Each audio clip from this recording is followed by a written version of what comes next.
ছাদে বিপজ্জনকভাবে মাল বহনে করা নজরদারি, সতর্ক করল কোচবিহার ট্রাফিক পুলিশ। কোচবিহার যাত্রীবাহী গাড়ির ছাদে বিপজ্জনক অবস্থায় বাণিজ্যিক মালপত্র ও অন্যান্য সামগ্রী বহনের বিরুদ্ধে বিশেষ অভিযান চালালো সদর ট্রাফিক বিভাগ। বুধবার শহরের বিভিন্ন এলাকায় এই অভিযান চালিয়ে গাড়ি চালক ও মালিকদের সতর্ক করা হয়। কোচবিহার সদর ট্রাফিক ওসি সুরেশ দাস জানান, যাত্রীবাহী গাড়ির ছাদে ঝুঁকিপূর্ণভাবে মালপত্র বহন করলে তা বড় দুর্ঘটনার কারণ হতে পারে।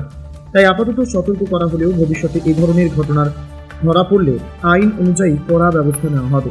তিনি আরও জানান, ট্রাফিক আইনের আওতায় এ ধরনের অপরাধের 10,000 টাকা পর্যন্ত জরিমানা ধার্য করা হবে।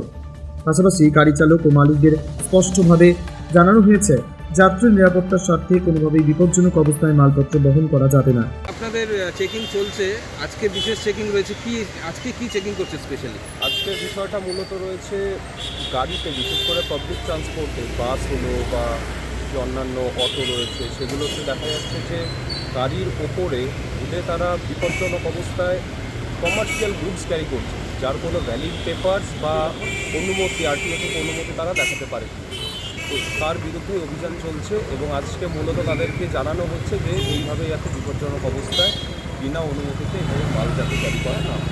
স্যার, আরেকটা বিষয় আমরা প্রায় এই অভিযান আগামী দিনেও জোরদার করা হবে বলে ট্রাফিক বিভাগের পক্ষ থেকে জানানো হয়েছে। কোচবিহার থেকে প্রিয়া সাহা রিপোর্ট, টাইমস